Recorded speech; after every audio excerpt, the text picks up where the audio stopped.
நீங்க நெறைய பேரு LinkedInல ஜாப்க்கு அப்ளை பண்ணிட்டு, எனக்கு வந்துட்டு இன்டர்வியூ காலே வரலன்னு யோசிச்சுட்டு இருப்பீங்க. எவ்வளோ ஜாப் தான் அப்ளை பண்ணாலும் LinkedIn வந்து இன்டர்வியூக்கு காலே வராது. ஏன்னா, நானுமே என்னோட ஜாப் சர்ச் பண்ணும்போது 100, 200 அப்ளிகேஷன் வரைக்கும் நான் அப்ளை பண்ணியிருப்பேன். பட் எனக்கு LinkedInலேருந்து ஒரு வாட்டி கூட இன்டர்வியூக்காக கால் வந்ததே இல்ல. So most of the time நான் இந்த 3 பிளேஸ்ல தான் ஜாப்க்கு அப்ளை பண்ணுவேன். Indeed, Naukri and Glassdoor. So இந்த 3 பிளேஸ்லேருந்து மட்டும் தான் எனக்கு most of the time interview calls வந்திருக்கு. அத வச்சு தான் நான் என்னோட ஜாப்புமே கெட் பண்ணேன். ஆல்சோ இங்க நெறைய பேர் வந்துட்டு ஒரு ஜாப்க்கு அப்ளை பண்ணிட்டு அவங்களோட ரெஸ்யூம் ஷார்ட் லிஸ்ட் ஆகுற வரைக்கும் வெயிட் பண்ணுவாங்க.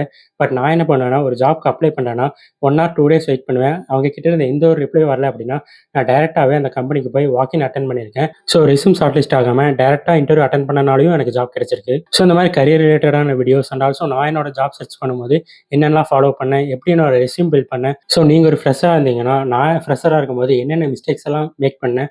ஸோ நீங்க அத எப்படி அவாய்ட் பண்ணலாங்கிறத டீட்டெயில்டா எக்ஸ்பிளைன் பண்றேன். ஸோ யாராவது இந்த வீடியோ புதுசா வாட்ச் பண்றீங்கன்னா, யூடியூப் சேனலை சப்ஸ்கிரைப் பண்ணிக்கோங்க. இன்னொரு யூஸ்ஃபுல்லான வீடியோல மீட் பண்றேன்.